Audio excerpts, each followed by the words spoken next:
Okay, check game, right? The average raccoon might not look like much of a threat, but if you take one of these trash pandas and jack them all up on moon rocks and Mountain Dew, you've got yourself a recipe for a 10-pound killing machine that would give Pablo Escobar a run for his money. That's exactly what happens when a lovable garbage gremlin accidentally gets into the local tweaker's stash. And once it gets a taste of human flesh, all bets are off. Old Rocket here is about to turn this forest into an absolute bloodbath. So, we're here to break down the mistakes made, what you probably should do, and how to beat the crazy raccoon in Crackcoon. It's a peaceful morning somewhere in the hills of West Virginia, and all of the innocent woodland creatures are just starting to wake up for the day. But every paradise has its seedy underbelly, and that's where we find two Appalachian tweakers hanging out in their natural habitat. They're waiting under the bridge for their daily fix when the local plug, Denny, pulls up in his hamster car, and today he says he's got something special. They're a little skeptical at first, but he insists that it's better than anything they've tried before. And just to sweeten the deal, he says that it's the same price as the regular stuff. It's an offer they can't refuse, and giving him the cash, he hands them a little baggie containing a nefarious orange substance that starts with the letter C and rhymes with smack. We'll call it candy so we don't get in YouTube jail. Excited, the tweakers head back to their trap house to try it out, and since the guy fronted the cash, he insists that he gets to go first. And it's just as good as Denny said, maybe even too good, and when his friend starts asking for a try, the guy refuses to give it up. Just then, his eyes turn orange as the candy takes over his system, and all of a sudden, he hauls off and stabs his friend straight in the neck with the glass. Hypnotized, he stands over her body with orange slime dripping out of his mouth, but then one of their buddies shows up to join the party, only to realize that he's made a terrible mistake, as the man turns to come after him next. All right. This is exactly what the DARE program, all the way back in the 90s, tried to warn us about. These two were probably headed down the wrong path long before Denny came along. But the decision that sealed their fate was trusting a guy who dresses like riffraff and has the same name as an all-day breakfast joint. The moment that they realized they were about to fork over $100 to this guy, they should have joined a program, gotten clean, and turned their lives around. Then they wouldn't be going all 28 days later over some pumpkin spice contraband. You feel me? Like anytime you find yourself conducting business transactions under a bridge, that's red flag numero uno. And red flag number 2 was when Malibu's Most Wanted here said that he was selling them dat nunu for the same old ice. No enterprising businessman like Denny would ever just give away a better product for less profit, unless it came with a catch. Either it's a way to get them hooked on something even worse, or he's using them as a couple of test dummies. And a pair of experienced tweakers like these two should have seen this all coming from a mile away. But the moment Dutch here got that crazy look in his eyes, his friend should have been ready for a fight. It's not going to be easy because when the candy enters his system, he'll instantly get buffs to his pain tolerance and strength, and unlock a new moveset that's a lot more unpredictable. So the key is to quickly back away and use the other tweakers as meat shields, grab a weapon if she has to, and get the hell out of there before he kills them all. Now, after seeing what it did to Dutch here, I would hate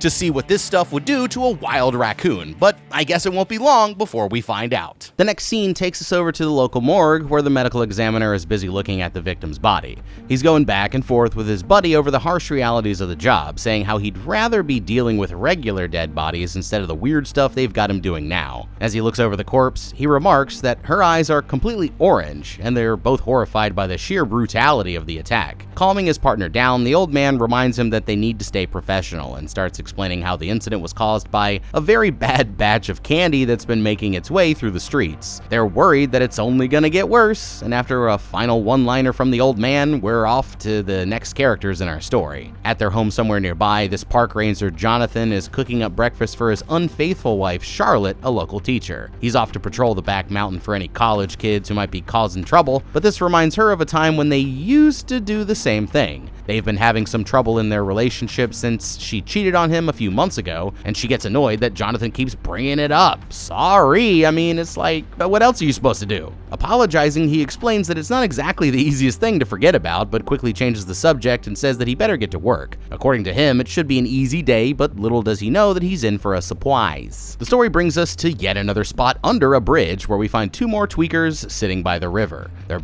both busy going back and forth about which one of them's the bigger flea bag, but they start getting impatient when the plug doesn't come back with their stuff. Finally, the guy shows up looking pretty much exactly like you'd expect, and when they ask him to hand over the goodies, they're surprised to find that it's the new batch that Denny's been spreading around. They're a little suspicious at first, but he reassures them that it's quality, so Otis here decides to take it for a spin. Sure enough, it's got him blasting off like a rocket ship, but the plug here says that he doesn't try his own supply, so the girl decides to try some next. They're both absolutely loving it until Otis begins to pass out, and worried, the plug starts trying to wake him up. All of a sudden, he sits up with orange slime coming out of his eyes, nose, and mouth, and uses the glass to rip out the man's eyeball before he even knows what happened. Laughing maniacally, he sits back in his chair while his friend starts convulsing on the ground, until suddenly she gets up and starts coming after him like a feral zombie, but he shoves her down and knocks her out as she hits her head on the ground before picking up a big-ass rock and dropping it on her skull. Alright, now, I know what you're thinking. Where the hell is the damn raccoon? Well, he's coming, alright? Like, it's not my fault that they don't even show him until 22 minutes into the movie, so just work with me here, people! Now, with all that being said, this is a problem that should have been solved long before Rocket ever got his hands on the shit. Back at the morgue, they mentioned how these weird bodies kept popping up all over town. Well, that means that the authorities should already be on the case, and they'd want to get this under control before the entire town turns into a bunch of jacked up zombies. So, step number 1 is to get a sample of the shit from one of the crime scenes and send it to a state lab for a formal toxicology report, where they can nail down whether it's a known compound or something that they haven't seen before. You know, the local police would want to form a joint task force with the county narcotics unit, state troopers, and even maybe the DEA, giving them access to the most resources possible. Next, they'd want to send out a public warning that some highly dangerous shit was going around, hopefully stopping anyone who's smart enough to listen before they get into it. Then, they need to trace the candy back to its source, which we already know is our boy Denny here. It's some new stuff I got from Denny. Got a good price on it too. Supposed to blow your mind. This starts with street-level crackdowns, sweeping known trap houses or hangout spots, arresting anyone who's caught with the shit, and interrogating them to find out where the hell they got it. Now, this crime scene under the bridge might give them all the information that they need, you know? The first thing they do is secure the area and start gathering evidence, including personal items like the victims' phones and wallets. Then they can pull their call and text logs and used towers to find out exactly when and where they got the stuff. Eventually, they should have enough evidence to get a warrant for Denny's arrest and get him off of the streets before his new stuff finds its way into the wrong paws. 19 minutes and 30 seconds into the film, we finally meet our story's hero, Finn, as she and her friends arrive at a rental house somewhere in the mountains. Alright, so calling her the hero might be a bit of a stretch. She's basically just gonna wander around doing nothing the whole time until the story's over, but like I said, work with me here, people. Anyway, she's looking forward to enjoying the area's beautiful nature, but her friends only want to chug beers and crack vulgar jokes every other sentence. Take Carlos, for example, whose first move is to rip a huge fart as soon as he gets out of the car. His buddy Aiden forgot the party supplies back at home, but he says that should not be a problem since Denny is supposed to be coming by for a visit at some point in the next 24. For now, it's time to unpack and settle in, but they have no idea that one of the forest critters is about to go on a killing spree. Somewhere not too far away, there's a cute little raccoon just sitting on the rocks by the side of a river, but he's about to go on the most brutal rampage that these hills have ever seen. Catching up with the plug, we find Denny and his boyfriend Frankie on their way to a date with Destiny, speeding down the winding roads with death metal blasting over the radio, despite the fact that they're holding enough candy to land them both in prison for the rest of their lives. Annoyed with his antics, Frankie reaches over and gives him a playful slap, making him swerve across the road without realizing that they're already being tailed by 12. As they're driving along, the boyfriend mentions that he's heard stories of a bad batch of candy that's been killing people all over town, and still clueless to the fact that, they're the ones spreading it around. Which is when a CGI raccoon darts across the road right in front of them, making them swerve for a second time, and throwing on their sirens, the officers finally decide to pull him over. Panicking, Frankie tells his boyfriend to speed up and take the next turn, throwing the bag out the window with plans to come back for it later, but that was their biggest mistake. You see, they managed to ditch the bag without the cops noticing, but when they finally pull over, the officers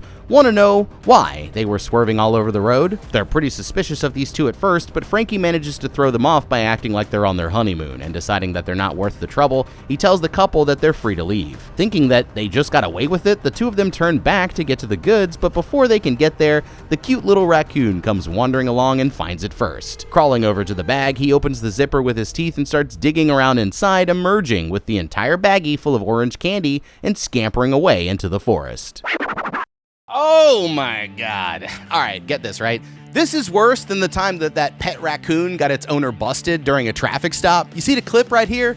Is bananas. I mean, it looks like these two morons just created the world's most dangerous trash panda. So, you know what that means, Denny and Frankie? You done f***ed up.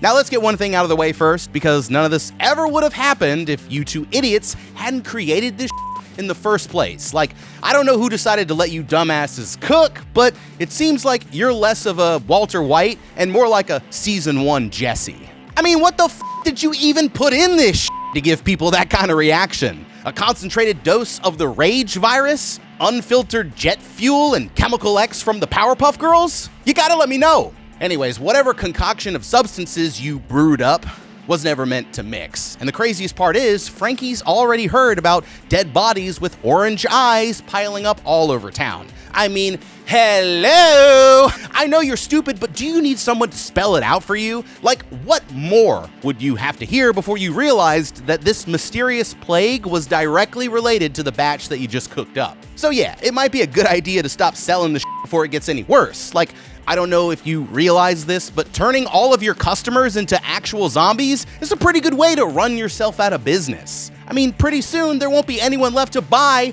what you're selling, and that's only if the trail of dead bodies doesn't lead the cops straight to you first. And speaking of 12, you'd think a couple of experienced criminals like yourselves would know better than to drive like total idiots while dressed like Vanilla Ice and carrying enough chicken nuggets to get you both locked up for a century. I mean, so much for keeping a low profile, am I right? But since the only plan you could come up with was chucking it into the woods and hoping for the best, now it looks like evil Rigby here is about to kill everyone within a 50-mile radius. So congratulations, you tweakers, because it looks like you just f***ed up. Back at the cabin, the others all start clowning on Finn here for not joining in on the festivities, but the girl explains that she doesn't drink because her father was a raging alcoholic. Instead of being nice about it, they just keep making fun of her until she's finally had enough, and frustrated, she decides to go on a walk by herself. Needing some space, she takes her camera and decides to go explore the nearby trails, while back inside, her friends are still saying that she needs to lighten up. Meanwhile, Denny and Frankie wait until there's nobody watching before setting off in a search for the missing bag. They haven't even gone 10 feet before Frankie starts complaining about the bugs and other woodland creatures, but a bit further up ahead, they find the bag just off to the side of the trail. You see, there's just one problem. The goods aren't in there, and as they're looking around to see if they fell out, that's when something starts rustling around in the bushes near their feet. Looking closer, Denny jumps back when he sees the rabid-looking raccoon sitting there with a baggie in its mouth. But as he reaches closer to grab it, the creature suddenly leaps out and starts biting him right in the nads. Horrified, he starts to panic as he tries to fight it off, but the beast eventually climbs onto his chest and sinks its teeth into his throat. Within seconds, it's ripping off entire pieces of his flesh, all while Frankie just stands there watching, and when it's finally over, he takes off running even deeper into the forest before it tries to kill him next. All right. Denny here was no wildlife expert, but everyone knows that raccoons are supposed to be nocturnal. That means that they only come out at night. So, if you see one hanging around in broad daylight, stay the f*** away. It could be rabid, injured, or even some kind of jacked up mutant like this one here. He also just watched it eat a dangerous amount of jelly beans, making it even more violent and unpredictable. So at that point, he should have just waited for it to leave and then came back for the shit later, or at least use a stick or something instead of reaching down with his bare hands. Now, when it latched onto his junk, he quickly realized that he couldn't pull it off. That's because raccoons already have incredible forearm strength, with flexible 5-fingered paws that allow them to grip like primates. And the jelly beans must have supercharged his muscle response, making him even stronger. So if you can't pull him off, then the only choice is to knock him off with a powerful impact. Like option 1, okay? Follow me here. Grab the little gremlin with both hands, dive forward, and body slam him straight to the ground. using the force of your own body weight to break its grip. Otherwise, option 2 is to raise both fists up and start Donkey Kong punching him straight in the dome, hopefully rattling his brain around enough to make him let go. But once it had him pinned to the ground, that's when Frankie should have stepped in and hit it with a clean soccer kick straight to the chest. The average person can generate up to 270 pounds of force with a single kick, creating enough power to break its ribs, dislocate its spine, and send it flying 6 feet through the air while they ran back to the car. But now it looks like the Crackcoon's reign of terror is about to begin. In another part of the woods, Finn is out enjoying the peaceful sounds of nature when she hears gunshots popping off from somewhere in the distance. It's 2 local rednecks out squirrel hunting with a 12-gauge shotgun, but their quest is quickly sidetracked when they start cracking jokes about each other's mamas. Things are about to get real fugly when Frankie comes running down the trail shouting for help. Confused, they ask him what's wrong, and he explains that they were just attacked by some kind of rabid raccoon, but the story sounds so crazy that these 2 refuse to believe him. Just then, the creature starts snarling at them from a nearby tree, and realizing they're about to be attacked, Frankie decides to run before it strikes again. The 2 hunters just stand there dumbfounded by the whole situation, but when the guy with the hat goes to check it out, the raccoon suddenly leaps out of the bushes and starts ripping him apart with its claws. I mean, the man does shout for help, but his friend can't get a clear shot, and in the chaos, he accidentally blows the guy's head off while the raccoon jumps out of the way. Hitting the ground, it immediately turns to go after the other guy next and knocks him down straight into a bear trap that snaps shut around his head.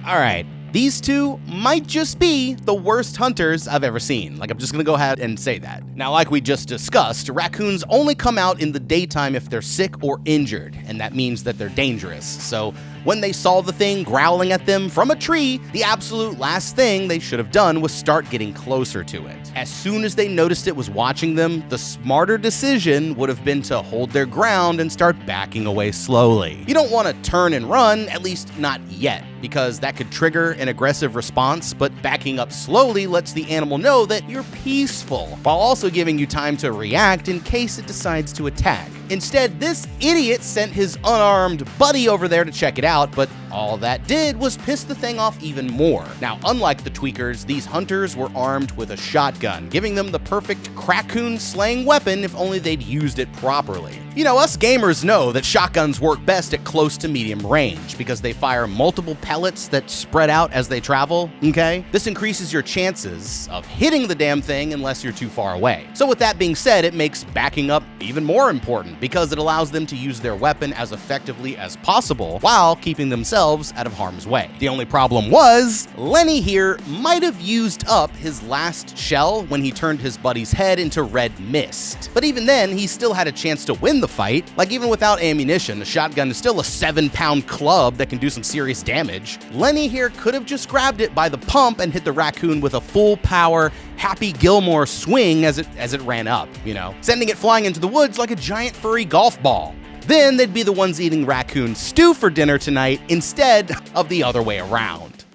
Meanwhile, over at the ranger station, Jonathan is busy doing a whole bunch of nothing when his secretary Marla shows up with some really troubling news. She says that the town's local nutcase called to report that her husband never came back from his hunting trip. The lady calls all the time with different crazy stories, and so he's not exactly in a rush to follow up, but since they know that she won't stop calling until he does something, he reluctantly decides to check it out. Back in the woods, we find the leader of some kind of strange religious cult attempting to banish the demons out of one of their members. They're convinced that he's possessed because of his love for heavy metal, but the guy insists that they're barking up the wrong tree. And speaking of trees, the raccoon is right above them, quietly watching their every move until he's ready to strike. Clueless to the danger, the 2 of the disciples are playing patty cake on the edge of the clearing when suddenly a severed head comes rolling up to their feet. Terrified, everyone starts to panic as the raccoon leaps down from the trees and bites one of them straight on the neck. Some of them run for their lives while the others just stand there screaming until he launches the fuzzy little freak over to the next person like a damn hot potato. While everything descends into chaos, the leader looks back and sees his flock being torn to shreds, but he decides that he better get it out of there while he still has the chance. As he's making a break for it, one of the idiots runs up and asks him what they should do, so he sends the guy back as a meat shield while he makes his escape. The guy gets there just in time to see his friends being torn apart, and he's like so distracted by the horrifying sight that he freezes up out of pure terror. That's when the creature leaps out from hiding and starts tearing off his face, leaving him to play one last game of patty cake as he dies from his injuries. Okay, well, I guess the real demon was hiding in the trees all along. Now, this group of nut jobs might not have a boomstick, but what they did have was a healthy supply of meat shields, so that's always better than nothing if you ask me. You see, this is one of those times when we have to go back to one of our favorite sayings here on the channel. You don't have to be faster than the Crackcoon to get away, you just have to be faster than the meat shield standing next to you. This usually applies to bears, but it works for pretty much any furry predator that you might encounter in the wilderness. So keep that in mind next time that you're going out for a group hike. With all that being said, I've got some pretty good news because raccoons have relatively short legs compared to the rest of their body, so they're not exactly built for speed. They're not slow, don't get me wrong, and they can still get up to around 15 miles per hour over short distances, but they can only make it about 20 yards before they start to slow down. So the average person can usually beat one in a straight sprint on flat ground, especially if you've got a head start. The only problem is we also need to take the jelly bean factor into account, so it's reasonable to assume that Rocket Crackcoon here might have a little speed boost after consuming the special stuff. So the moment the raccoon attacked, the smartest thing was to take off running like this guy here and get as far away as you can while it was busy chomping the others. But for those of them who didn't decide to run, the one advantage that they still had was their numbers. I mean, they had this thing outnumbered 10-1.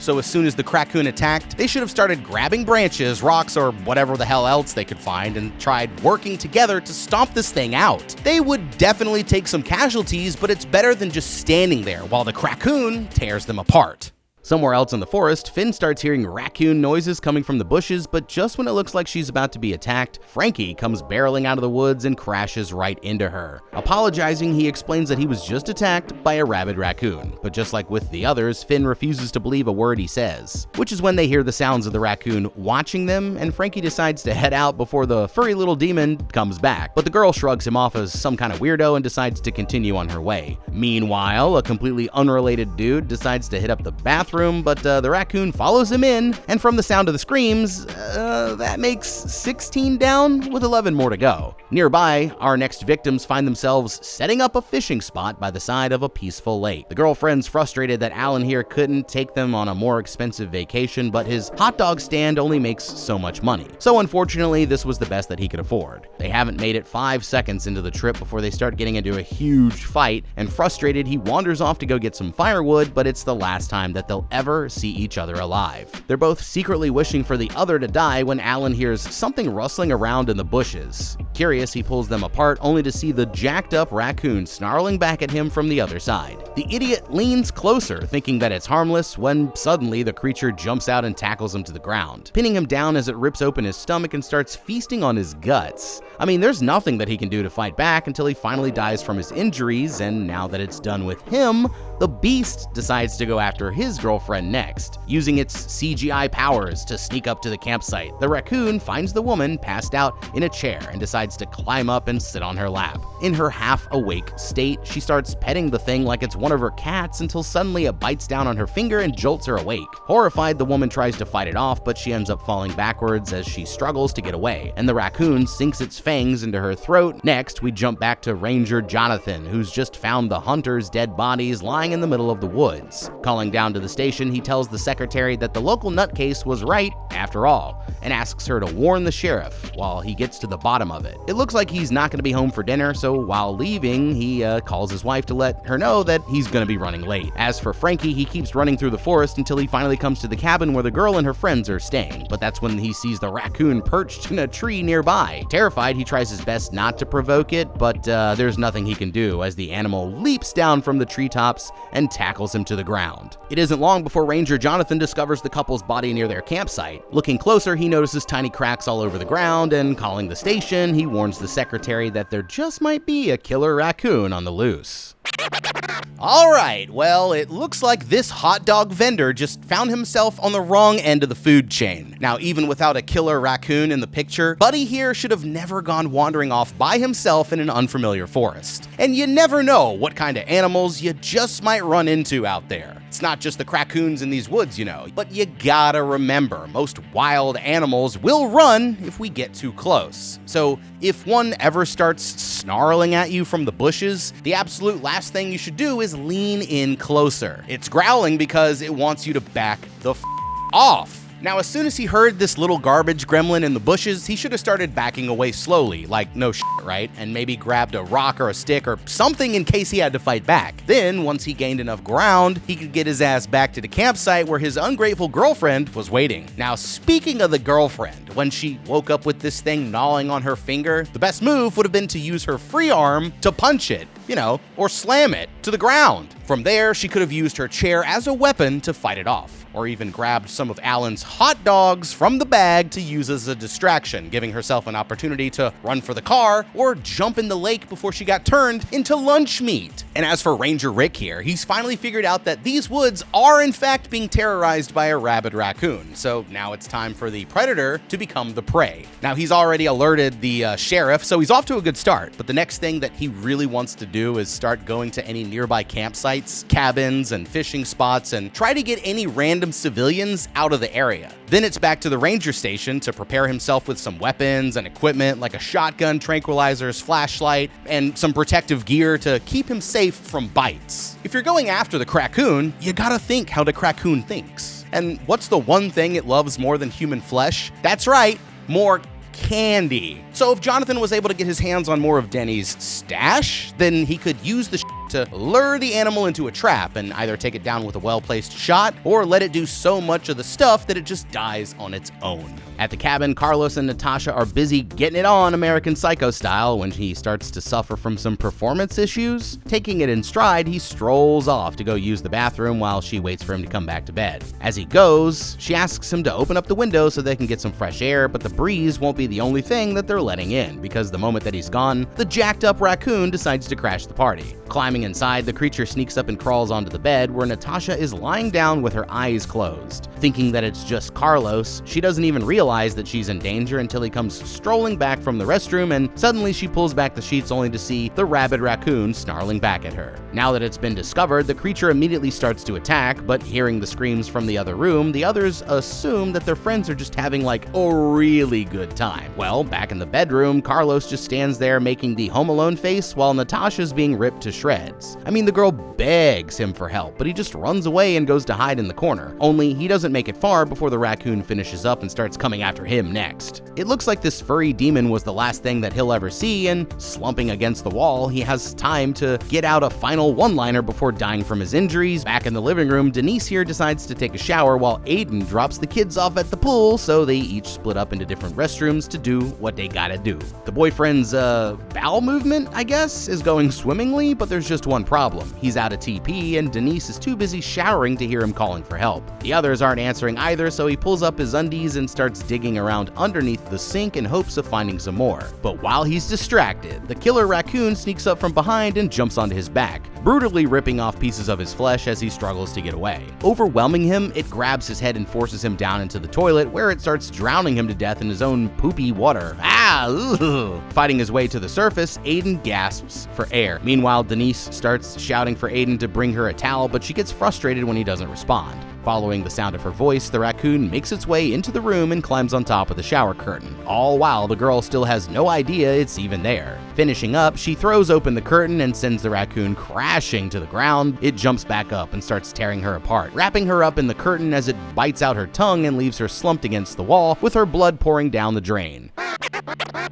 Okay, now this group of idiots just brought a whole new meaning to the words getting caught with your pants down. Like, first we got Natasha here, who should have known something was up the moment that she felt this fuzzy little freak crawling around. That would have been her chance to realize that something was afoot, and it's still possible that she could have fought off the raccoon before it was too late. Now, if I looked down and saw that thing under the sheets, then I would literally stand on business and just start kicking it like crazy, right? And this raccoon may be jacked up on jelly beans, but his body is still the same as a regular raccoon. So if she just pulled her legs back and started kicking it like a maniac straight at the thing's head, she could try to knock it off the bed, or better yet, knock it towards Carlos so she could escape. And if that wasn't working, then she could have tried pulling the sheets down around it and wrapping the animal up inside. Then she could just tie the bundle up and fling it across the room as she ran for the door. As for Carlos, he could have tried using a lamp or something to fight off the creature, but he's not exactly the heroic type. So realistically, the better choice would have been to lock himself inside the bathroom and hope the raccoon went after his friends first. Then he simply could just climb out through the window and escape while it's gone. As for his two idiotic friends, they probably should have realized that they were in danger long before this ever happened. I mean, they just heard their friends screaming bloody murder in the next room. And there's a pretty big difference between "I'm having a great time" screams and "I'm being killed by a raccoon" screams. You know what I mean? So after everything suddenly went quiet, it might have been time to take a quick peek in there and find out what the hell was going on. Then at least, maybe one of them could have made it to the car while the other was being eaten alive. But instead of being concerned, these two morons decided to split up to completely different parts of the house, like Aiden. Do the whole world a favor and close the door next time. And come to think of it, that's probably what attracted the Crackcoon in the first place. But now it looks like Finn here is gonna have to find a new group of friends. Outside, Finn comes walking back to the cabin where she finds an injured Frankie lying on the edge of a clearing. Alarmed, she asks what happened, and once again he explains that he was attacked by a killer raccoon. Now that she finally believes him, they decide that they need to call for help. The only problem is Frankie left his phone in the car, and Finn here doesn't really have a phone at all, but there might be a landline in the cabin, so they decide to go inside and check. And as luck would have it, Ranger Jonathan happens to pull up right at that moment, and now it's time for Frankie to explain what happened for the fourth time. He tells him the story about the demonic raccoon, and to his surprise, the ranger actually believes him this time. Now that they're all on the same page, they quickly decide that they need to get out of there, so Finn runs inside to warn the others. While she's gone, Frankie lets it slip that the raccoon got into some bad stuff, but before the ranger can press him for more details, Finn comes running back and says that her friends are already dead. Apparently, the ranger doesn't really feel the need to check it out, so the three of them decide to get Frankie to the hospital, but before they go, Jonathan wants to swing by his house and tell the wife first. Over at the ranger's place, his wife is already back to her old cheating ways with no idea that her husband is about to be home early. The side piece arrives, still rocking his lab coat, but doesn't realize that the killer raccoon is sneaking up right behind him. All of a sudden, the creature climbs up his back and starts biting his neck, but Charlotte's too busy with her shower to hear his screams. That's when she hears a strange noise coming from the end of the hall and goes outside to find the raccoon ripping the flesh off of the man's back. Terrified, she runs to the kitchen and backs herself into a corner, but the raccoon scampers over and starts tearing her apart. When Finn and the others pull into the driveway, Ranger Jonathan is mortified to see that his wife is back at it again. Rushing inside, he's shocked to discover his wife's body slumped over against the cabinets, but that's when he turns around and sees the raccoon. Pulling out his weapon, he fires a shot off and chases it outside of the house, where a worried Finn was just about to come in and check on him. Suddenly, the creature leaps onto Finn's back and starts going straight for her neck, while the ranger takes a defensive stance and starts popping off shots in that general direction. He doesn't get anywhere close to a hit, but at least he manages to scare it off, and now he's determined to stop this fuzzy abomination before it kills again. Shouting at the others, he tells them to go grab some guns from inside as he goes after the raccoon, but the creature hides behind an old brick structure and ambushes him from behind. The others come running to the rescue, but the raccoon leaps on top of Frankie and pins him to the ground. Reaching for a hatchet, he pulls the handle into the creature's mouth and latches it high into the air, when all of a sudden, Finn pulls out a shotgun and blasts its head clean off without a moment's hesitation, putting an end to the nightmare once and for all. But they all learned a very valuable lesson: tweakers and raccoons do not mix. Hey, yo! What? Crackcoon? No, this has to be a clone of Cocaine Bear. Like, raise your hand in the comments if you've seen other movies like this in the wake of Cocaine Bear. Yeah, I knew I wasn't the only one. Now, having said all of that, bro, what the f happened in this movie? Also, why? Initial reactions aside, I had a ton of fun shooting this in the studio with my homeboy, Chief. Shake the camera, Chief. Yeah. Also, because there were probably several different variations of what the could have gone down in this episode, gotta let me know down in the comments if we should have done anything differently. Other than that, thank you so much for watching. Leave a like and subscribe. Check out that How to Beat playlist for more videos just like this one. I'm the guy. We'll see you in the next episode, and have a damn good day.